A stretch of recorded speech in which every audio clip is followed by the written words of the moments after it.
There's joy in the heavens, a smile on the mountains, and melody sings everywhere. The flowers are all laughing to welcome the morning. Your soul is as free as the air. The flowers are all laughing to welcome the morning. Your soul is as free as the air. Leave home in the sunshine, dance to a meadow, or sit by a stream and just be. The lilt of the water will gather your worries and carry them down to the sea. The lilt of the water will gather your worries and carry them down to the sea. Men hunger for freedom, but don't see their dungeon. It's only the fact that they are bound. Desire their shackles, the hope that tomorrow the doorway to joy will be found. Desires of their shackles, the hope that tomorrow the doorway to joy will be found. There's joy all around us. Why wait till tomorrow? We've only this moment to live. A heaven within us is ours for the finding, a freedom no riches can give. A heaven within us is ours for the finding, a freedom no riches can give. There's joy in the heavens, a smile on the mountains, and melody sings everywhere. The flowers are all laughing to welcome the morning. Your soul is as free as the air. The flowers are all laughing to welcome the morning. Your soul is as free as the air. The flowers are all laughing to welcome the morning. Your soul is as free as the air.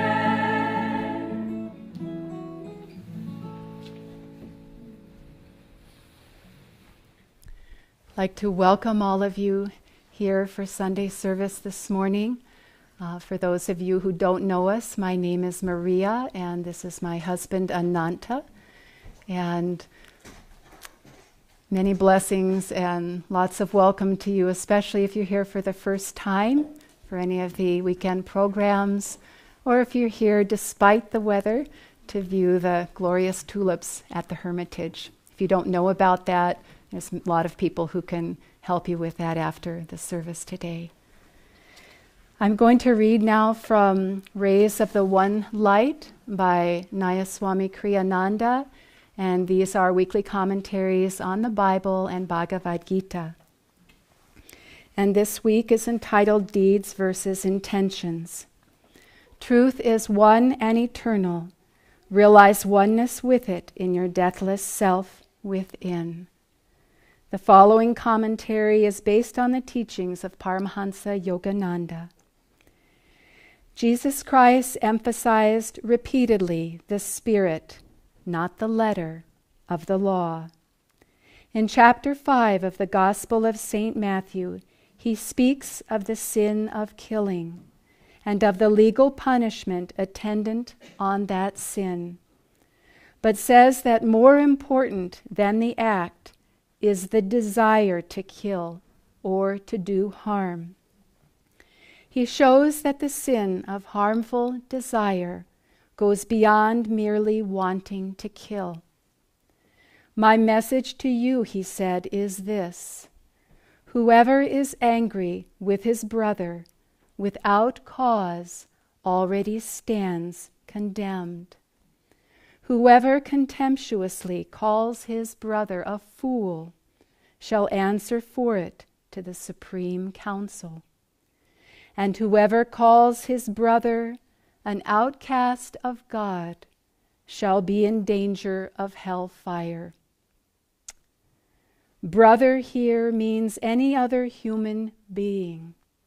For all of us, in the highest sense, are brothers and sisters, children of our one Father, Mother, God. The true self of one is the self of all. To hurt another is, even if one doesn't realize it, to hurt oneself. Swami Kriyananda in The Path recalls an episode in which the master Paramahansa Yogananda revealed his sense of identity even with the plants. One day Kriyananda wrote, "We were moving a delicate but rather heavy tropical plant into position on the hillside. Our handling evidently was too rough, for Master cried out, 'Be careful what you are doing. Can't you feel? It's alive.'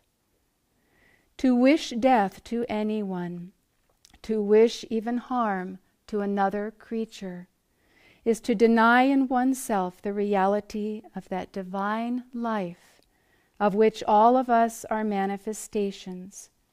It is, in short, to deny the eternal truth proclaimed by the Bhagavad Gita in the 2nd chapter. This self is never born, nor does it perish. Once existing, it cannot ever cease to be. It is birthless, eternal, changeless, ever itself. It is not slain when the body is slain.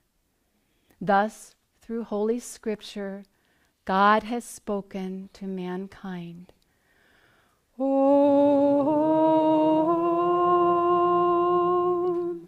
Om, Om.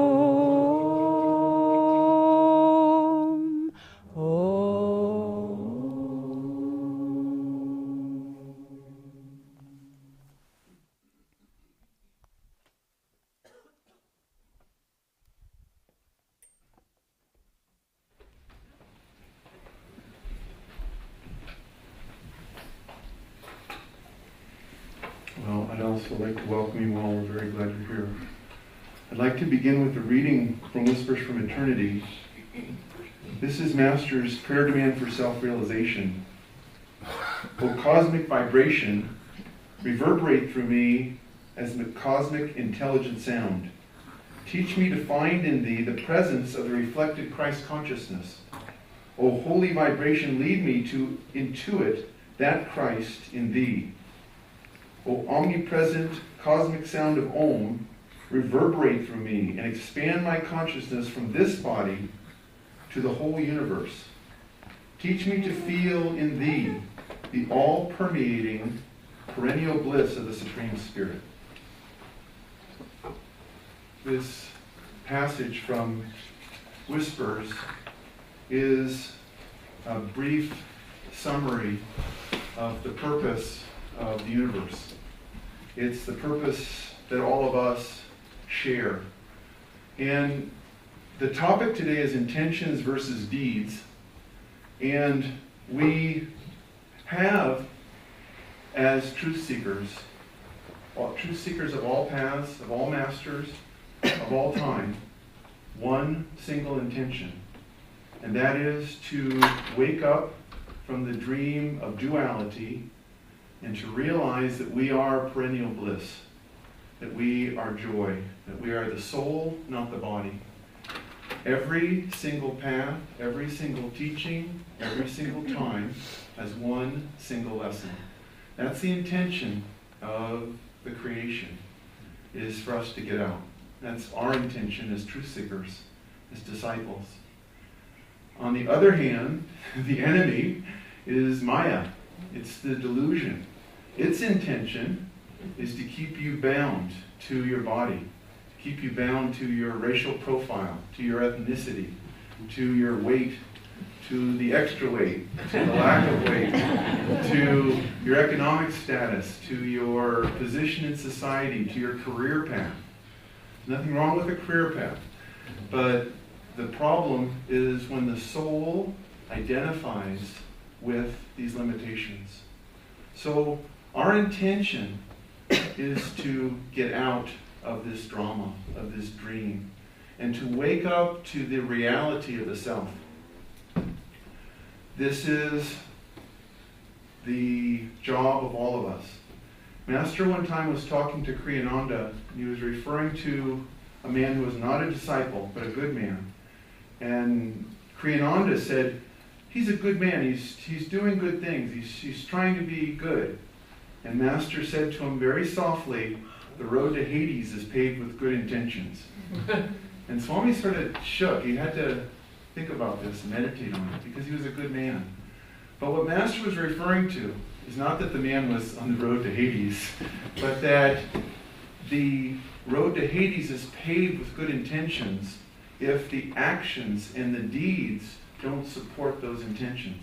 This man was not pursuing a spiritual path of any sort. He was not practicing any discipline that would wake him up from the dream. He was just participating in the dream and being a good man in the dream.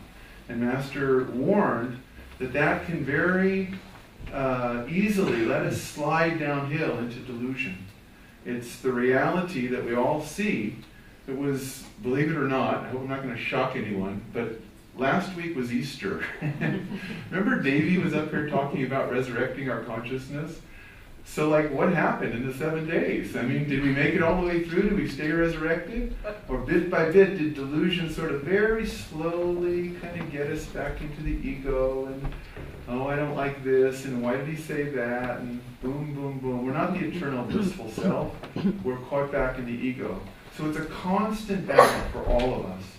And we need to remember our intention.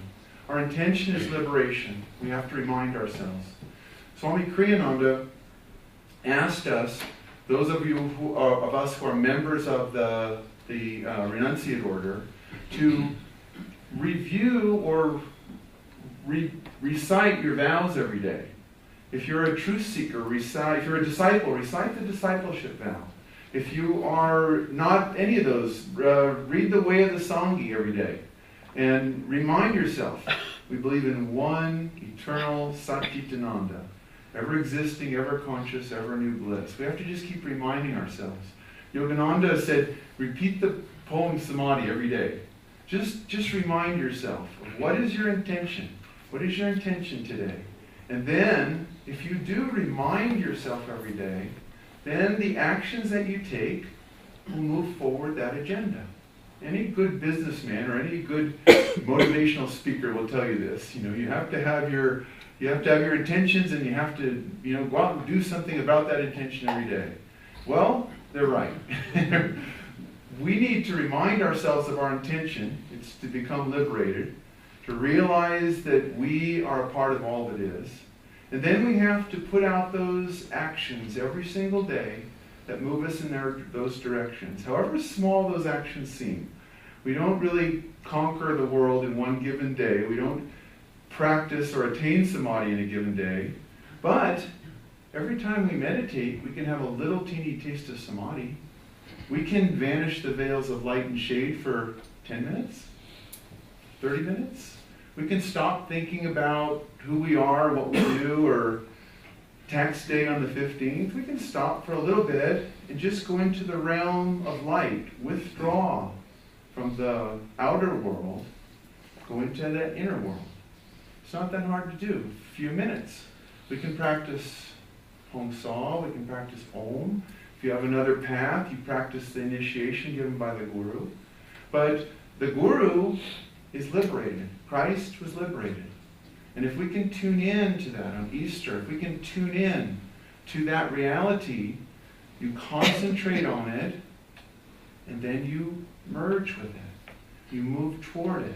And every meditation can be a little bit of time where you stop being the body, you stop being the position you are in life. You can be totally free. Master said that by longer, thirsty, guru-given meditation comes this celestial samadhi. We have to go deep. We have to really, because Maya is very, very tricky. You may have noticed that. It's the best of intentions, and you totally forget that you are a part of all that is. You totally forget that that's your brother. You totally forget that that's your sister. You totally forget that this plant is a part of your reality. And you just silently wake up. One of the definitions of yoga is smriti, memory. Oh yeah, now I remember. Om. Om. I will send the Comforter, bringing all things to your memory. So we have to remind ourselves and set up a little daily routine by which we just come back and we focus on what is our intention. And how are we getting there? And then we take our little baby steps, whatever they are. There's a great quote I love from Sister Ananta. She said, "It is a state of blessedness even to want to learn to meditate." Pretty cool. She was the coolest. She was liberated. She remembered. She remembered her whole life. But it is a state of blessedness even to want to learn to meditate. Now, how can that be? Well, in the spectrum of human experience, with all due respect to Maya, most human beings have not got to the point where they realize that they are a part of all that is. So in that spectrum between total unconsciousness, rock, to saint, it is a state of blessedness. You're way over here on the good side of the ledger if you even want to learn to meditate. If you even come to the point where you think, I wonder if that would be helpful to quiet the mind. I wonder if it would be, I wonder if there's some source of joy other than wealth or power. Against that is the world with this constant siren song of fame, name, movie star, president, wealthy entrepreneur, all these things. But to very quietly come to that point on the journey where, I wonder if meditation would be helpful. I wonder if just stop going out all the time, stop talking and start listening might be helpful. The fact that all the saints recommend it doesn't seem to appeal to most people. One or two movie stars seem to get more attendance at things than 2 or 3 avatars. But that's okay. That's just the nature of it. But it's a state of blessedness even to want to learn to meditate. So it's an interesting perspective from the saint's point of view that we're moving in the right direction. And bit by bit, our intentions are pure. Everyone's intention is purified by experience. Because when your intention is worldly, there's constant disappointment. When your intention is spiritual, there's more and more fulfillment. Difficult at first, and then effortlessly liberating. Bit by bit, it becomes easy to move towards samadhi. I have to tell you a story about intention. This goes back a long time. Many, many years ago, Swami Kriyananda asked Maria and I to go to Sacramento and help Ananda Sacramento grow there. And he kept saying to us, you know, there's a couple, and they founded the Unity Church in Sacramento, and they had a radio show, and that's how they got everyone to come, and that's how they spread their message. It would be good if we had a radio show or a television show. We said, yes, Swamiji, that would be very good. So we thought, okay, so television show, radio show. So we tried to get a radio show or a television show. And Swami would say it again to us, a couple months would go by and he'd say, this couple had a Unity Church and they tell us the same story. Okay, so, you learn with Kriyananda, if you listen, there's lots of times something behind it. If it's a passing thought, he won't come back to it. But if it's something important, he'll say it again. So we thought, we need a television show. So we investigated getting a television show, the Ananda television show. And we were a little stunned because the cost of a television show in the capital of California is very, very much. Much more than the budget of the Ananda Sacramento Center then or now. So we thought, well, there must be a way. And Swami would again tell us over and over again. So we decided that we should get a television show. So we found that there was this cable television station. And they had a religious channel. And if we took training, we could have a television show. Now, luckily, Dave Bingham had a television show. It was called Joy to You from Ananda. It's a half-hour television show. It had the Joy Singers come on. Swami Kriyananda gave a talk. And then I think the Joy Singers closed the show at the end. And it was on the right, I think it was Beta in those days, those big old tapes. And we had 52 programs. So we went and we got on this cable television station. And Trimurti was the official person who went and got training on the television show, and he was the person who could bring the television show to the station. So we got on the television show, and we started showing Joy to You from Ananda. So it was on like channel 73 or something. This is before the internet and things like that. So I wouldn't say it was prime time, and I wouldn't say that everyone in Sacramento was glued to their television set, but from our point of view, this is how the congregation is going to grow, because Swami Kriyananda said you should get a television show. So we did, and Trimurti was very wonderful. He was, as usual, calm and joyful and did his duty and loved the television show. He could bring 1 month at a time, so he'd bring these 4 tapes down and bring them to the station and log in and all the procedures. He did a wonderful job. And then they'd show them on like Tuesday night at 10 o'clock, you know. So, of course, we had the phone number put on, you know, and so we're ready, you know. Operators are standing by, you know. There's a lot of phone calls that come in. Well, I don't know if anyone ever phoned. I think 1 or 2 people phoned. No one seemed to really watch our television show. But it was a really good television show. And I was thinking of that, too, because of the Maya. Because, you know, popular television shows are like, in those days it was Friends or Cheers or something. And then, and here's our show, has Swami Kriyananda talking about these incredible truths that will help you find happiness and eternal joy. And no one was watching. So anyway, a year went by. We couldn't be on the same television station. But Swami kept saying, oh, I'm so glad about the television show. And meanwhile, I noticed that even though no one from the television show was coming to the center, other people were coming to the center. And the congregation was growing and growing. But so we did another television show. Now, next time we went to like channel 79. You know, it was even a vaguer cable channel. And we even had a worse time slot. I remember one year we were after the Slovenian church in Slovenian. and so the channel surfing thing's not going to really carry over very well. And then we were before the Gay Democratic Club. You know? They were coming on about 11, you know. So again, not a huge response. But again, you're just kind of looking at what is Swami's intention? What is our intention? What is Trimurti's intention? What is Maria's intention? What's Lalit's intention? What are we trying to do? We're trying to share these truths with those who are receptive. And that's all. Whatever. And so the next year we stopped the television show, only because there was no slot for the television show. And we went to being like guests on different religious programs, which also seemed to get absolutely no response. And so years went on. Swami Kriyananda went to India, and he got a television show every single day to, I think, a potential audience of something like 350 million people. And I thought, and I could just see the Divine Mother's Leela. He was telling us about a television show that was going to spread the word. He was talking about a television show in India 20 years later. And it didn't matter the effort and the deeds in proportion to the intention and the desire. We don't get every day to do great things for Master. We don't get to do wonderful things that bring millions of people to God.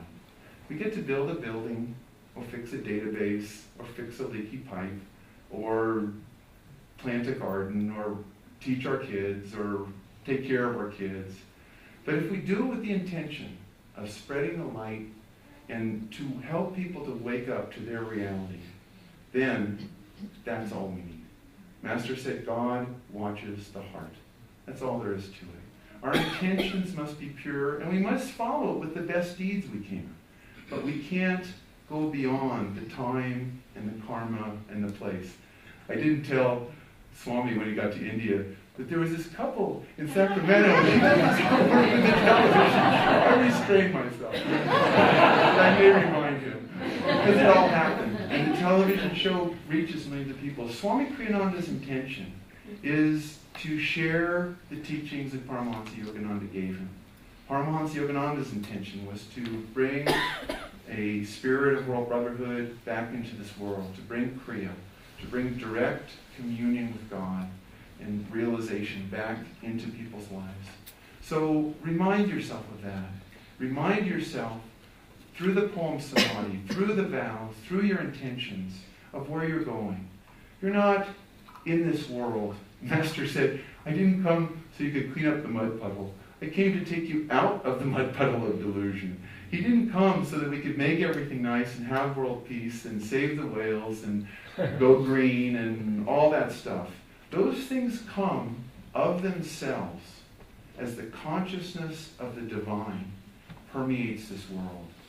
We do need to do our best. We do need to be as conscious as we can and be as helpful and loving. But if we can wake up from the duality in the state of samadhi, if we can realize that the veils of light and shade are nothing but veils, that love, hate, health, disease perish, these false shadows on the screen of duality, if we can wake up to that, that is the deed that we most need to do. And then, from that, everything else will come. You can't judge the world or a master's work by world peace. Master lived through 2 world wars, Korea, and all sorts of other things, and since he left, it's been no better. The world isn't intent on world peace yet.